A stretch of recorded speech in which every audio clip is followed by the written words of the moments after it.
प्रभु श्री कृष्ण ने गोपियों के साथ बहुत सी लीलाएं की हैं। श्री कृष्ण गोपियों की मटकी फोड़ते और माखन चुराते और गोपियां श्री कृष्ण का उल्हाना लेकर यशोदा मैया के पास जाती। ऐसा बहुत बार हुआ है। एक बार की बात है, यशोदा मैया प्रभु श्री कृष्ण के उल्हानों से तंग आ गई और छड़ी लेकर श्री कृष्ण की ओर दौड़ी।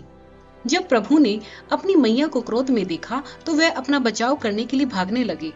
भागते भागते श्री कृष्ण एक कुम्हार के पास पहुंचे। कुम्हार तो अपनी मिट्टी के घड़े बनाने में व्यस्त था, लेकिन जैसे ही कुम्हार ने श्री कृष्ण को आते देखा तो वह बहुत ही प्रसन्न हुआ। कुम्हार जानता था कि श्री कृष्ण साक्षात परमेश्वर हैं। तब प्रभु ने कुम्हार से कहा कि कुम्हार जी, आज मेरी मैया मुझ पर बहुत क्रोधित है। मेरी मैया छड़ी लेकर मेरे पीछे आ रही है। भैया, मुझे कहीं छुपा लो। तब कुम्हार ने श्री कृष्ण को एक बड़े से मटके के नीचे छुपा दिया।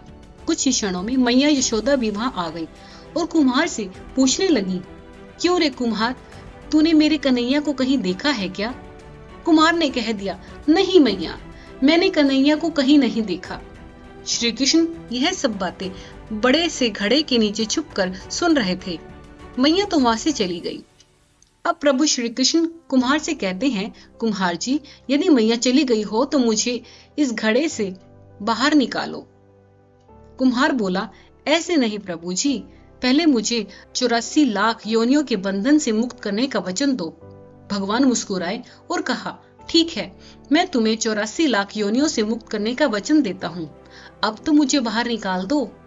कुम्हार कहने लगा, मुझे अकेले नहीं प्रभु जी, मेरे परिवार के सभी लोगों को भी 84 लाख योनियों के बंधन से मुक्त करने का वचन दो, तो मैं आपको इस घड़े से बाहर निकालूंगा। प्रभु जी कहते हैं, चलो ठीक है, उनको भी 84 लाख योनियों के बंधन से मुक्त होने का मैं वचन देता हूँ। अब तो मुझे घड़े से बाहर निकालो।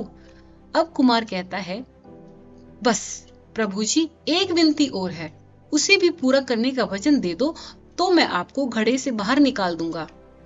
भगवान बोले, वो भी बता दे, क्या कहना चाहते हो? कुम्हार कहने लगा, प्रभु जी, जिस घड़े के नीचे आप छुपे हो उसकी मिट्टी मेरे बैलों के ऊपर लाद के लाई गई है। मेरे इन बैलों को भी 84 लाख योनियों के बंधन से मुक्त करने का वचन दो। भगवान ने कुम्हार के प्रेम पर प्रसन्न होकर उन बैलों को भी 84 के बंधन से मुक्त करने का वचन दे दिया। प्रभु बोले, अब तो तुम्हारी सब इच्छा पूरी हो गई, अब तो मुझे इस घड़े से बाहर निकाल दो। तब कुमार कहता है, अभी नहीं भगवान, बस एक अंतिम इच्छा और है, उसे भी पूरा कर दीजिए।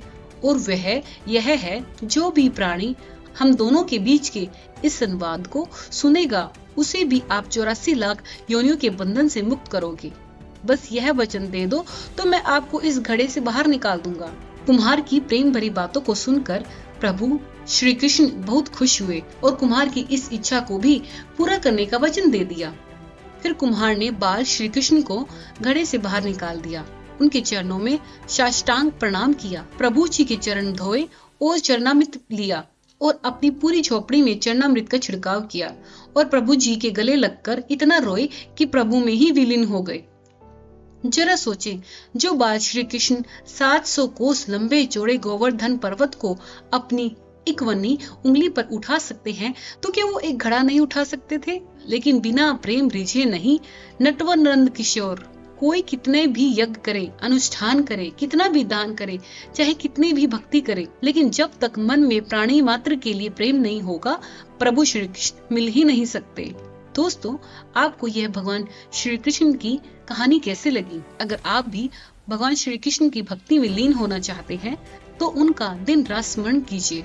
जो भगवान को दिल से याद करता है, भगवान उसके पास स्वयं ही चले आते हैं।